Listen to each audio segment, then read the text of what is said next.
Então, meus irmãos, muito boa noite.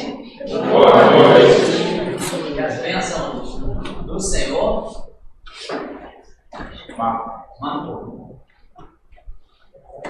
que as bênçãos do Senhor estejam ali vibrando em nosso coração, né? Que a gente esteja assim, ó, a alma acesa, né? Almas acesas fazem toda a diferença, começando em si mesmo. E depois vai se expandindo, né? Para todos os lados, para todas as pessoas que estão ao nosso redor. Seria uma felicidade, sabe, para toda a sociedade, se em cada lar tivesse uma alma acesa. Só uma alma acesa já seria uma bênção enorme, né? Para transformar aí as pessoas, para que o nosso olhar, sabe aquelas pessoas que têm um olhar de ver sempre o que é bom? Aí está numa situação difícil, mas isso foi tão bom, não é? Não tem gente assim, gente que está sempre no positivo. Quando vai pegar a bateria, só pega naquele lado que tem mais, né? Esse está sempre aceso para o lado positivo. Aí, de repente, você pensa assim: o que Deus tem feito por mim? Quando você ouve uma música dessa, olha o quanto Deus tem feito por nós.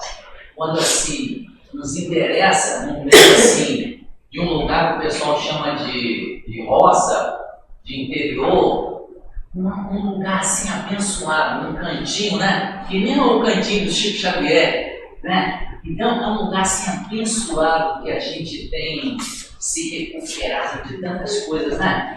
Eu sei que cada um, quando chegou aqui, eu me incluo nisso, a gente chegou assim, muito de cabeça baixa, sabe? Com muitas preocupações na alma. Vocês podem observar a história de cada um ao encontrar essa casa. Era uma situação mais complicada, sabe? E aí, quando a gente se inteira desse ambiente e sente, a gente sente que esse ambiente nos trata. Ele nos abraça, nos acolhe, ele fala conosco. Ele diz assim: Deus existe, você não está só. Não é essa a sensação? Que a gente não está só. E essa sensação, gente, ela nos ajuda, sabe? Para que a gente possa olhar a vida com um desejo maior de viver, sabendo que nós não estamos sozinhos. Então, é isso aí, as nossas lutas, né? E vamos em frente, porque diz que atrás vem gente, né? Nós estamos aqui no Evangelho, capítulo 4, né? Na edição nova é 51. Na edição antiga deve ser uns 47, 48. Ressurreição e reencarnação, é o item 4. Só que esse item 4 ele é grandinho, vai até o 17. Vamos dividir para 3 pessoas? Página 51. Desse seu aí deve ser um 47, 48.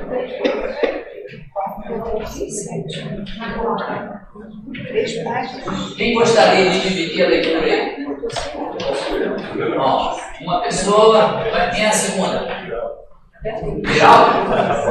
Viraldo é a segunda? Mais alguém gostaria de participar?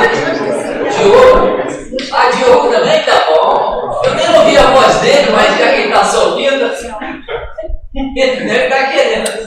Então, vamos dividir aí, ó. São 1, 2, 3, 4, né?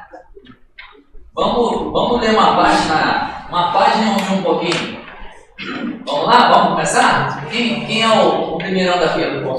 Pode começar? Então vamos. Ressurreição e reencarnação.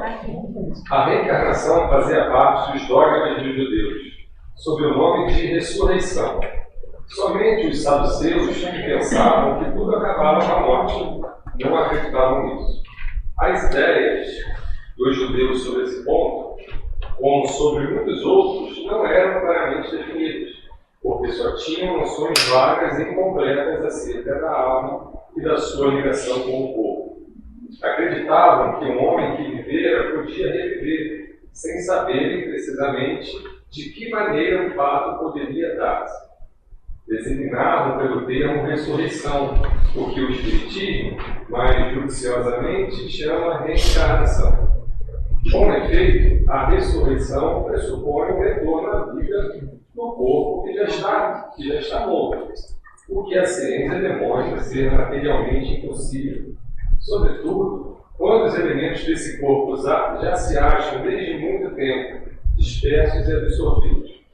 A reencarnação é a volta da alma, ou espírito à vida corpórea, mas em outro corpo, novamente formado para ele, e que nada tem de comum com o antigo. A palavra ressurreição podia assim aplicar-se a Lázaro, mas não a Elias, nem aos outros profetas. Se, portanto, segundo a crença deles, João Batista era Elias, o corpo de João não podia ser o de Elias, pois que João fora visto criança, e seus pais eram conhecidos. João, pois, podia ser Elias reencarnado, mas não ressuscitado. Sim. Ora, havia um homem dos fariseus chamado Nicodemos, senador dos judeus, que veio à noite encontrar com Jesus. Ele disse: Mestre, sabemos que vieste da parte de Deus para nos instruir como doutor, porque ninguém poderia fazer os milagres que fazes, se Deus não estivesse com ele. Jesus lhe respondeu: em verdade eu te digo, ninguém pode ver o reino de Deus se não nascer de novo. Disse-lhe Nicodemos: como pode nascer um homem já sendo velho? Pode tornar a entrar no ventre de sua mãe para nascer uma segunda vez? Jesus lhe respondeu: em verdade eu te digo, se um homem não renasce da água e do Espírito, não pode entrar no reino de Deus. O que é nascido da carne é carne, e o que é nascido do Espírito é Espírito. Não te admires de que eu te haja dito ser preciso que nasça de novo. O Espírito sopra onde quer, e ouves a sua voz, mas não sabes de onde ele vem, nem para onde vai. O mesmo se dá com todo homem que é nascido do Espírito. Respondeu-lhe Nicodemos: como pode isso acontecer? Disse-lhe Jesus: pois que és mestre em Israel e ignora essas coisas? Em verdade eu te digo que não dissemos senão o que sabemos, e só damos testemunho do que temos visto. Entretanto, não aceitas o nosso testemunho. Mas se não credes quando vos falo das coisas da terra, como me crereis quando vos falar das coisas do céu? João 3, 1 a 12. Posso continuar? Pode. A ideia de que João Batista era Elias e de que os profetas podiam reviver na terra se encontra em muitas passagens do Evangelho. Notadamente, nas acima reproduzidas, itens 1 a 3, se fosse errônea essa crença, ele não teria deixado de combatê-la, como combateu tantas outras. Longe disso, ele a sanciona com toda a sua autoridade e a põe por princípio como condição necessária, como diz: ninguém pode ver o reino de Deus se não nascer de novo. Ele insiste, acrescentando: não te admires de que eu te haja dito ser preciso que nasces de novo. Essas palavras, se um homem não renasce da água e do Espírito, foram interpretadas no sentido da regeneração pela água do batismo. O texto primitivo, porém, dizia simplesmente: não renasce da água e do Espírito, ao passo que, em algumas traduções, as palavras do Espírito foram substituídas pelas seguintes: do Santo Espírito, o que já não corresponde ao mesmo pensamento. Esse ponto capital ressalta um dos primeiros comentários feitos sobre o Evangelho. Como se comprovará um dia sem a possibilidade de equívoco? Para se compreender o sentido verdadeiro dessas palavras, é preciso igualmente se atentar na significação do termo água, que ali não for empregado na acepção que lhe é própria. Os conhecimentos dos antigos sobre as ciências físicas eram muito imperfeitos. Eles acreditavam que a Terra havia saído das águas e por isso consideravam a água como um elemento gerador absoluto. Assim é que no Gênesis se lê: o Espírito de Deus era levado sobre as águas, flutuava sobre as águas, e o firmamento seja feito no meio das águas. que as águas que estão debaixo do céu se reúnam em seu lugar e que apareça o elemento árido. Que as águas produzam animais vivos, que nadem na água, e pássaros que voem sobre a terra e sobre o firmamento. Se por essa crença, a água se tornar o símbolo da natureza material, como o espírito é o símbolo da natureza inteligente. Essas palavras, se o homem não renasce da água e do espírito, ou em água e em espírito, significam pois, se o homem não renasce com o seu corpo e sua alma. É nesse sentido que foram compreendidas inicialmente. A interpretação se justifica, ademais, por essas outras palavras. O que é nascido da carne é carne, e o que é nascido do espírito é espírito. Jesus estabelece aí uma distinção positiva entre o espírito e o corpo. O que é nascido da carne é carne. Indica claramente que só o corpo procede do corpo, e que o espírito é independente do corpo. O Espírito sopra onde quer. Ouve-lhes a voz, mas não sabes nem de onde ele vem, nem para onde vai. Pode-se entender que se trata do Espírito de Deus, que dá vida a quem ele quer, ou da alma do homem. Nesta última acepção, não sabes de onde ele vem, nem para onde vai, significa que ninguém sabe o que foi, nem o que será o Espírito. Se o espírito ou alma fosse criado ao mesmo tempo que o corpo, saber-se-ia de onde ele veio, pois que ele conheceria o começo. Como quer que seja, essa passagem consagra o princípio da pré-existência da alma e, por conseguinte, o da pluralidade das existências. Ora, desde o tempo de João Batista até o presente, o reino dos céus é tomado pela violência, e são os violentos que o arrebatam, pois que assim o profetizaram todos os profetas até João, e também a lei. Se quiserdes compreender o que vos digo, ele mesmo é o Elias que há de vir. Ouça-o aquele que tiver ouvido de ouvir. Isso está no Evangelho de Mateus, no capítulo 11, dos versículos 12 a 15. Se o princípio da reencarnação, conforme se acha expresso em João, podia, a rigor, ser interpretado em sentido puramente místico, o mesmo já não acontece com esta passagem de Mateus, que não permite equívoco. Ele mesmo é o Elias que há de vir. Não há aí figura nem alegoria, é uma afirmação positiva. Desde o tempo de João Batista até o presente, o reino dos céus é tomado pela violência. O que significam essas palavras, uma vez que João Batista ainda vivia naquele momento? Jesus as explica dizendo: se quiserdes compreender o que digo, ele mesmo é o Elias que há de vir. Ora, sendo João o próprio Elias, Jesus alude à época em que João vivia com o nome de Elias.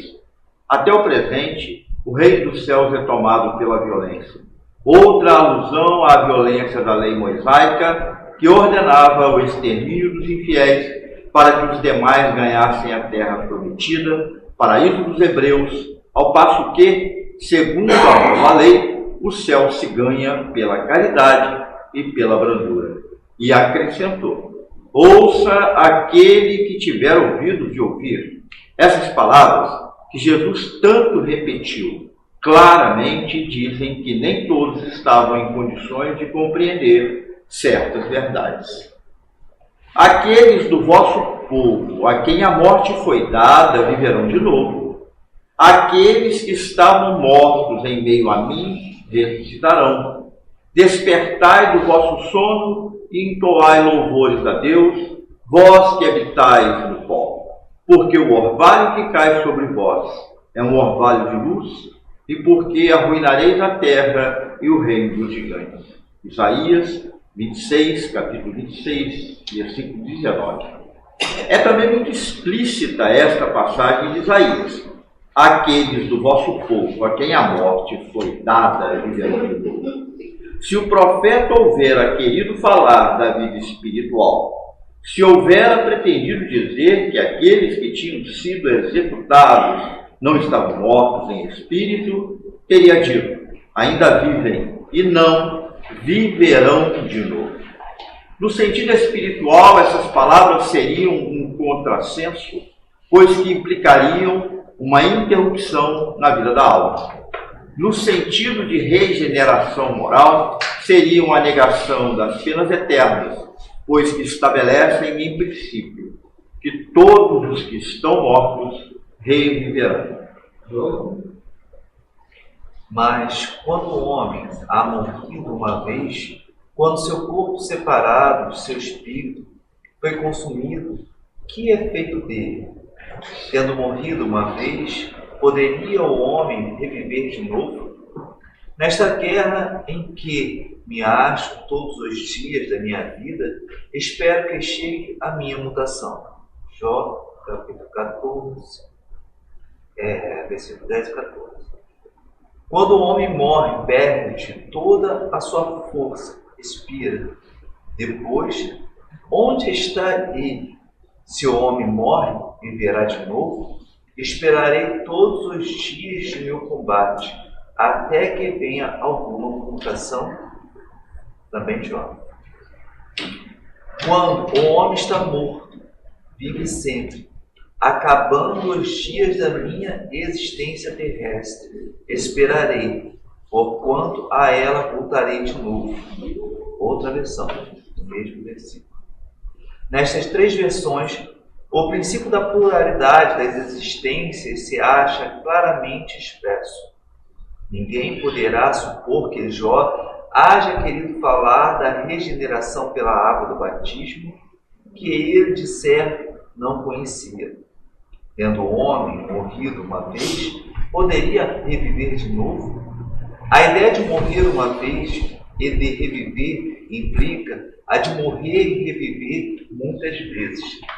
A versão da igreja grega ainda é mais explícita, se é que isso é possível. Acabando os dias da minha existência terrena, esperarei, porquanto a ela voltarei. Ou voltarei à existência terrestre. Isso é tão claro como se alguém dissesse: saio de minha casa, mas a ela tornarei. Nesta guerra em que me encontro todos os dias da minha vida, espero que se dê a minha mutação. Jó, evidentemente, pretendeu referir-se à luta que se sustentava contra a miséria da vida. Espera a sua mutação, isto é, resigna-se. Na versão grega, esperarei parece aplicar-se, referentemente, a uma nova existência. Quando a minha existência estiver acabada, esperarei, porquanto a ela voltarei. Jó, como que se coloca, após a morte, no intervalo que separa uma existência da outra, e diz que lá aguardará o momento de voltar. Não há, pois, duvidar de que, sob o nome de ressurreição, o princípio da reencarnação era ponto de uma das crenças fundamentais dos judeus, ponto que Jesus e os profetas confirmaram de modo formal, onde se segue que negar a reencarnação é negar as palavras do Cristo. Um dia, porém, suas palavras, quando forem meditadas sem ideias preconcebidas, reconhecerão autorizadas quanto a este ponto, bem como em relação a muitos outros. A essa autoridade, do ponto de vista religioso, se adita, do ponto de vista filosófico, a das provas que resultam da observação dos fatos. Quando se trata de remontar dos efeitos às causas, a reencarnação surge como uma necessidade absoluta, pela condição inerente à humanidade. Numa palavra, como lei da natureza. Pelos seus resultados, ela se evidencia de modo, por assim dizer, material, da mesma forma que o motor oculto se revela pelo movimento. Só ela pode dizer ao homem de onde ele vem, para onde vai, porque está na terra. e justificar todas as anomalias e todas as aparentes injustiças que a vida apresenta. Sem o princípio da pré-existência da alma e da pluralidade das existências, são ininteligíveis, em sua maioria, as máximas do Evangelho, razão porque hão dado lugar a tão contraditórias interpretações. Está, nesse princípio, a chave que lhes restituirá o sentido verdadeiro. Muito bom. 3 ótimos leituras, né? Vamos ao nosso momento de prece. Vamos aproveitar que o Marco está aqui pertinho, né? Vamos pedir a ele para vibrar aí conosco. Jesus, divinamente, mestre de espiritualidade amiga, sem buscar mas não sei como estamos aqui, porque não tem o Evangelho, que ele possa preencher em nós, Senhor, todas as lacunas necessárias para a nossa evolução. Que ele possa, Senhor, nos deixar cada vez mais fortificados na certeza da tua vida. Que as paredes desta casa sejam luzes, que essa luz, Senhor, possa estar espalhada por toda essa obra, por toda essa alegria.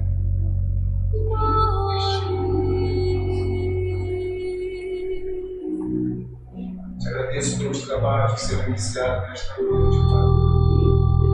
Tudo aquilo que serão pedidos, encarnados e desencarnados. Seja por cada dia mais. Alimenta a nossa fome de conhecimento e sabedoria. Seja conosco, Senhor Jesus, hoje e todo sempre. Que assim seja.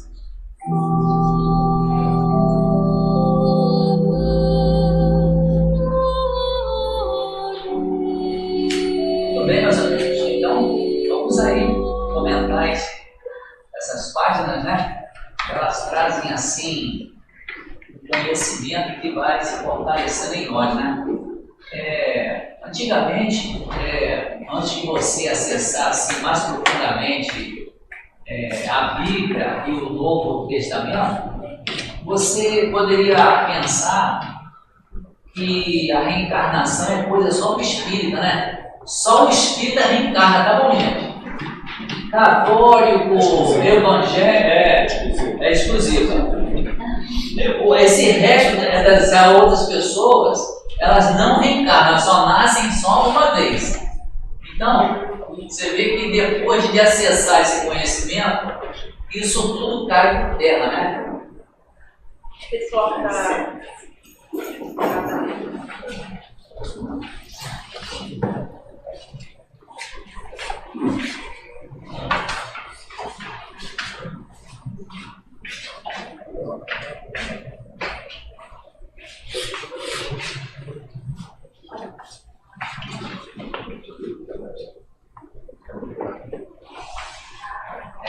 A gente também pode ver que as ideias elas vão sendo amadurecidas até chegar ao ponto ideal que a gente vai ser capaz de entender.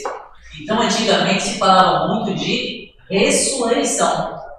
Ressurreição, a gente poderia entender como o Lázaro, né? Que depois de 4 dias o cara teve fome, né? Ele saiu do túmulo. Vem o caso da filha de Jairo, que também foi dada como morta, e o próprio Jesus, né? Que depois de 3 dias de enterrado, apareceu aí para várias e várias pessoas, né?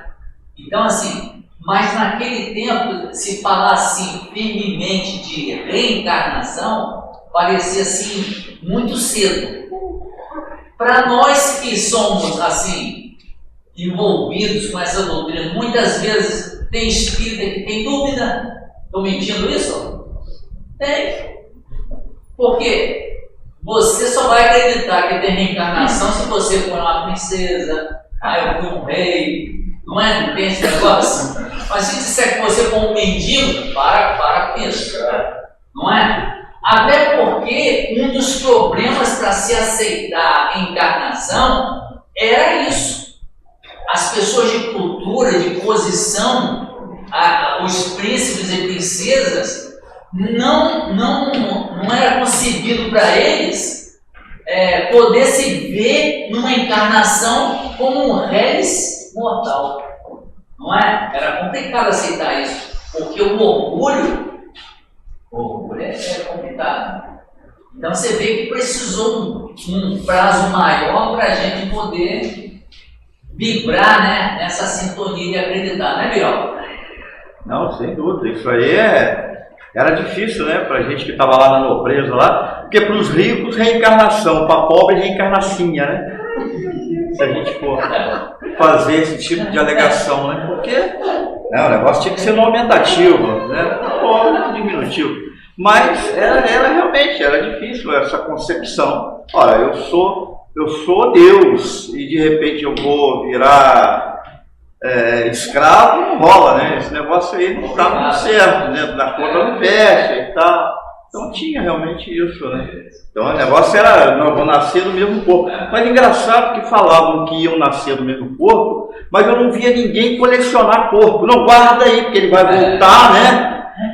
Bota ele no armário aí, porque daqui a pouco ele volta, vai ocupar a mesma roupa. Não, jogavam debaixo da terra, eu não entendo esse negócio, pai. Já doava já mandava outro embora, jogava fora. Os egípcios guardavam os corpos.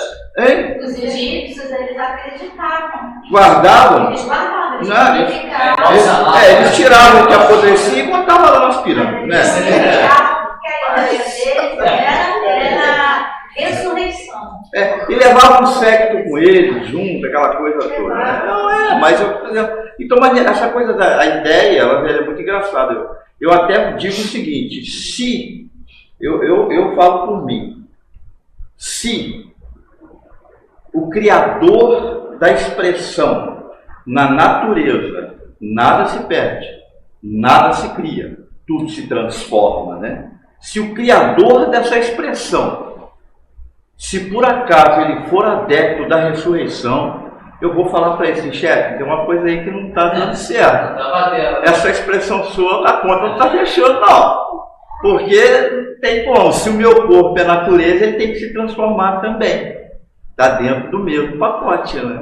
Então, o bacana é você ter certeza que o espírito, ele vive antes, durante e depois do corpo.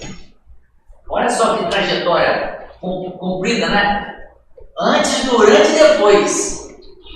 Aí, só por causa disso, já é muito bacana você procurar ser melhor, né?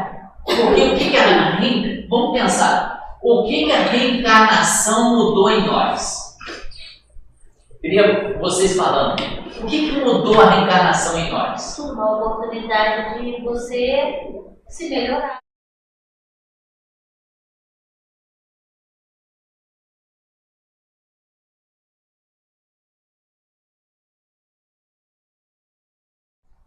Não tem penas eternas. Fechou o inferno, né? E o inferno é pena eterna. Interessante.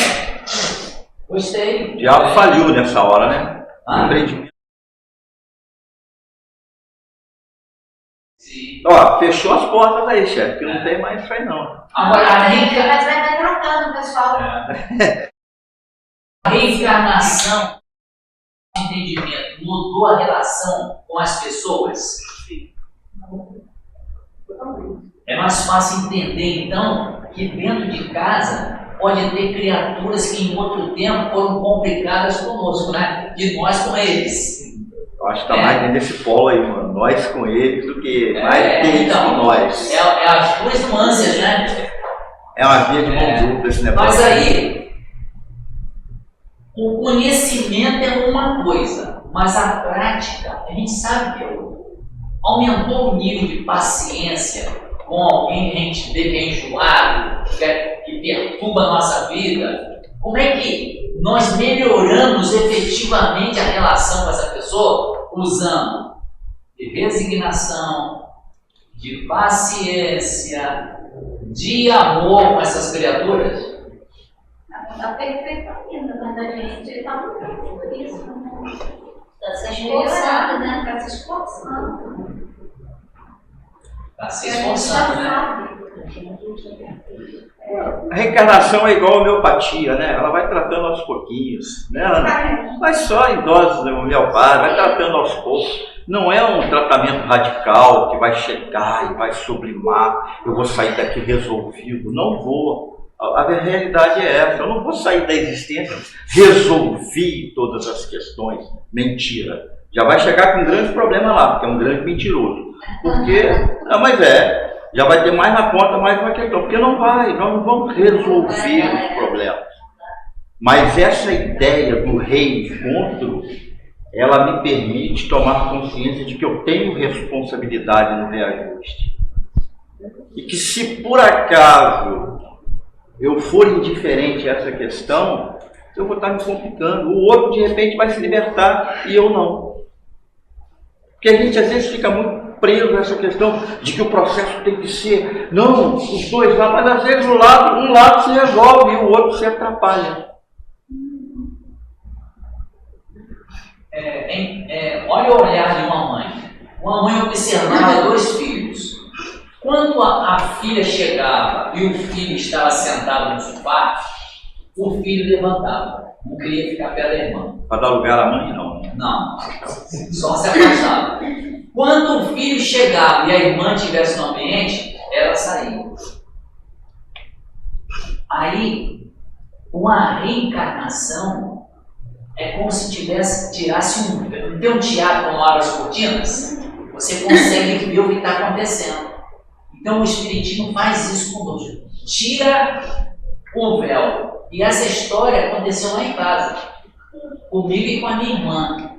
Então um não suportava a presença do outro. Levou-se muitos anos, olha como é que é a coisa, né? Levou-se muitos anos para aquele ranço ser desfeito e a relação pudesse voltar ao normal, não é? Aí, olha só o que Deus faz conosco. Nos coloca exatamente onde precisamos estar. E nós, de vez em quando, estamos fazendo o quê? Senhor, como é que você me arranjou essa pessoa para morar comigo, viver comigo, Senhor? Pelo amor de Deus, o senhor não tem consideração comigo? A gente não fala isso, gente? A gente fala. Se não fala, pensa. Senhor, mas eu tenho que viver com essa problemática toda na minha vida? Olha o vizinho não tem problema nenhum. Vai lá na casa do vizinho depois, ver as particularidades dele, ver se ele não tem problemas. Né? Tem, né? Todo mundo tem. E a gente está Mas a querendo... grama do vizinho é sempre mais verde, né? Sim. Todo mundo olha para o vizinho, mas não olha para si. É incrível. Aí, aqui tem professor, não tem? O professor dá uma prova para o aluno tira 3. O que o professor faz? Expulsa o aluno da escola? Não. Não vai dar uma outra chance, gente? Não vai para recuperação? É outro teste, é um trabalho, não sei mais o quê. Vamos fazer um trabalho em grupo aqui para ajudar essa criatura? Não tem isso? Deus vai fazer menos do que isso. Não é verdade? É a lógica da vida só. Se o imperfeito já tem soluções para adequar o que precisa, imagine Deus, né, cara? Como Ele está oferecendo assim oportunidades novas para a gente poder, né, nos reformularmos, né, nos transformar em criaturas assim melhores, Todo né? dia, né? Todo dia Ele dá uma oportunidade nova para a gente se melhorar. É incrível. E tem gente que ainda duvida, não acredita em Deus. A reencarnação, o espiritismo, né? Na realidade, eu não sei onde entra um e onde entra outro, porque é tudo junto e misturado, né? Mas eu acho que ele ressignifica a dor. Entendeu? Então, assim, as minhas dores de pessoas que eu desencarnaram na minha vida, a dor, ela até continua, mas o sofrimento é uma opção. Eu consegui entender isso, né? E eu acho que isso daí é importante. Por isso é consolador. Sim. Não É é? uma das coisas mais fortes, né, na doutrina espírita, eu acho isso. Porque você se relaciona com seus amores e você quer estar perto deles. Aí, de repente, um deles parte, você fica. Quem que vai sofrer mais? O que partiu ou o que ficou? Os dois. Porque lá no plano espiritual, olha a problemática para você se adaptar longe daqueles que eram, né, um laço. Pode perguntar aos espíritos, vamos bater um papo com eles. Qual é a coisa que mais é complicada no plano espiritual? Eles vão falar assim, com a letra S. Saudade. Você vê que então, olha como é que a relação não é fácil, como você colocou.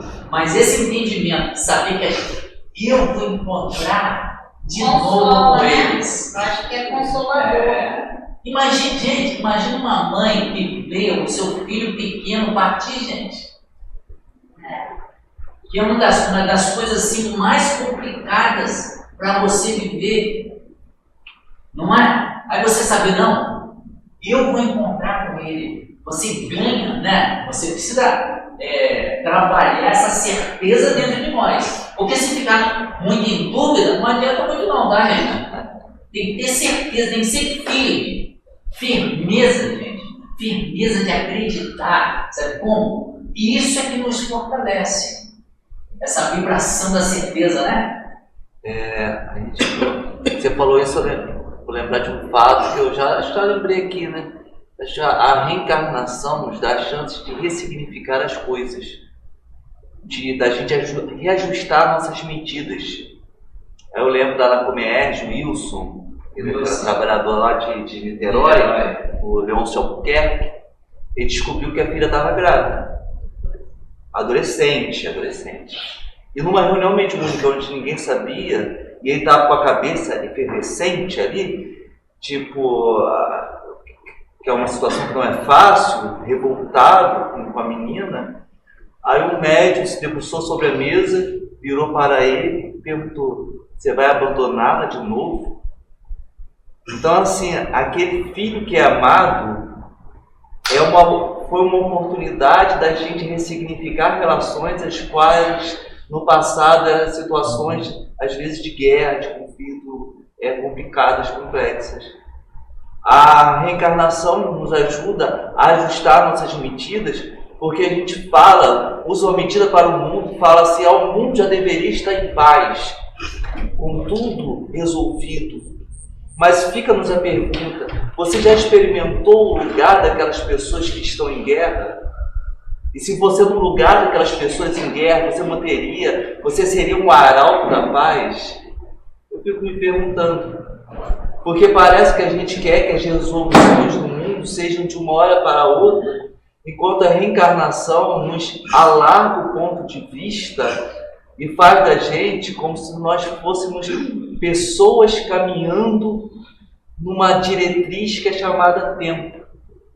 E essa diretriz chamada tempo nos resguarda grandes surpresas. A sensação, quem já foi para a Comércio sabe, que quando você está na Comércio, uma sensação de paz, tranquilidade, todo mundo se ama ali dentro. Sem falar que mesmo assim... É uma vida de slow motion, né, cara? A gente fica ali. E mesmo assim, tem os seus bastidores. Que a gente às vezes sabe. Uma vez eu já vi, acho que Edenilson estava junto, que eu vi Edenilson consolando uma dirigente de movimento espírita chorando. Não sei se Edenilson lembra, no refeitório. E a gente pensa assim, mesmo em situações de paz, mesmo estando aqui tentando ressignificar, nós ainda temos partes conflituosas. E às vezes só mais para frente vai revelar a nossa vista que naquele momento onde nós achávamos que estávamos sendo fiéis, nós escorregamos. Porque eu gosto sempre de ressaltar. Uma coisa é você ler o Evangelho sobre a perspectiva de Jesus. Outra coisa é você ler o Evangelho vendo o que Paulo está falando dos acontecimentos entre os cristãos na época. Paulo, em suas cartas, vai falar de pessoas dentro da comunidade ali, às vezes olhando um para o marido, para a esposa do outro, ali na carta aos Coríntios. Paulo vai falar de Pedro, que seguia o pensamento de Tiago no momento e que não aceitava as iniciativas que estavam mais para o lado dos gregos, porque Pedro estava mais para o lado dos judeus da sua época, junto com Tiago. E Paulo vê ali Pedro se recolhendo, se envergonhando, quando Tiago chega e vê ele junto com os gregos ali, os judeus gregos, festejando determinada situação. Aí vai Paulo, chama lá Pedro. A gente vê Judas.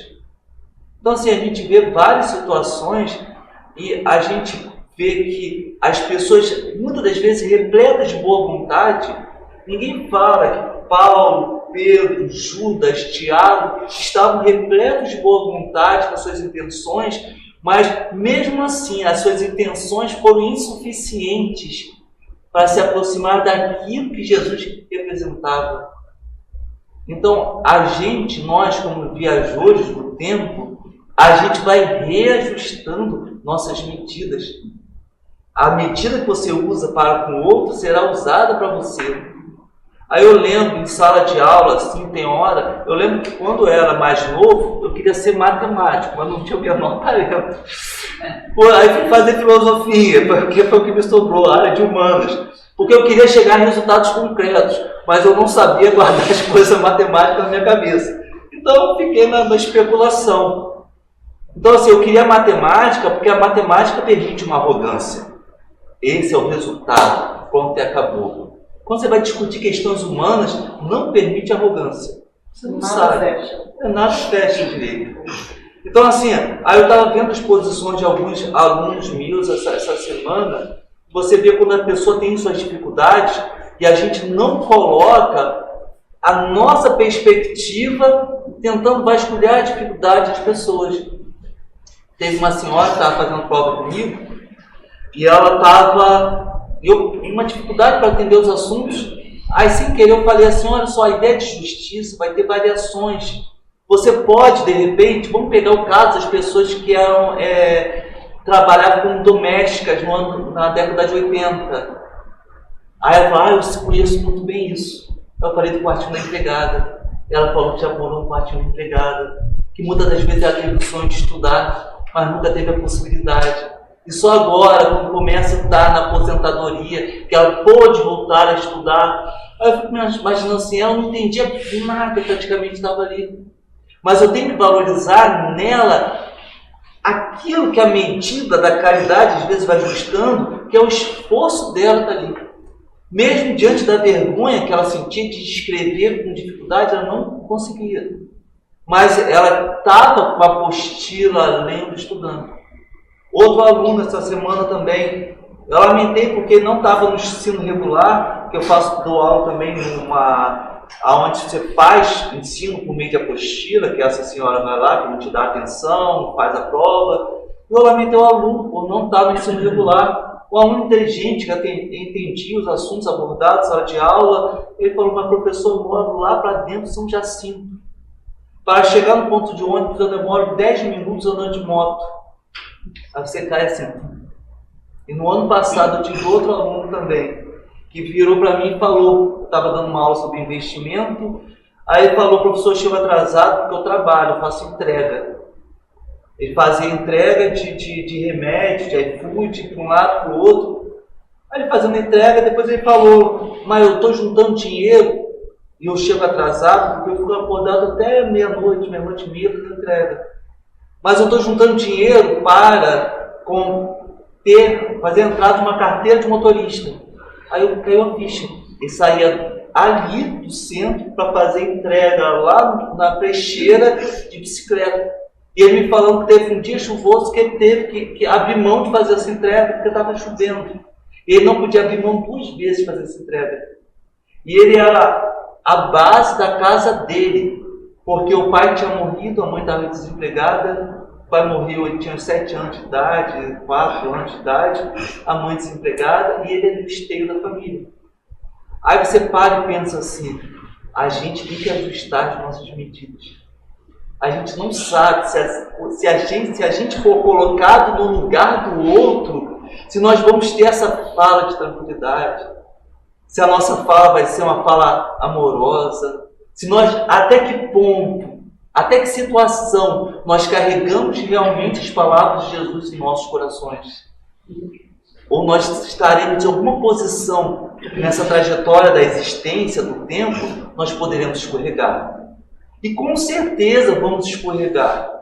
E se nós vamos escorregar, vamos começar a exercitar um pouco mais a tolerância, a paciência em relação ao outro, porque um dia nós vamos pedir de alguma forma que o outro tenha um olhar de paciência para conosco. Porque nós ainda vamos chorar muito, gente. Mas depois também vamos sorrir muito. Esses casos que você trouxe, assim, ver a variedade de situações em que cada um de nós vive, né? Mas eu acho importante a gente pensar, nós estamos reencarnados. Nós ainda não partimos, tá? Vamos pensar quais são as situações que ainda nós temos em nossa alma que requer de nós atenção, reformulamento, né? Reformular as questões, a compreensão, o entendimento, o que resta ainda para fazer para deixar nossa alma em paz. Quais são as atitudes que a vida está pedindo de nós? Cada um vai pensar nas suas, eu vou pensar nas minhas, mas o que é importante é a gente pensar assim, ainda há tempo. Não é isso? Porque o esforço da gente reencarnar foi muito grande. Então que a gente possa, de todas as maneiras, aproveitar, né, esses momentos que ainda temos aí, que a gente não sabe quantos anos ainda fica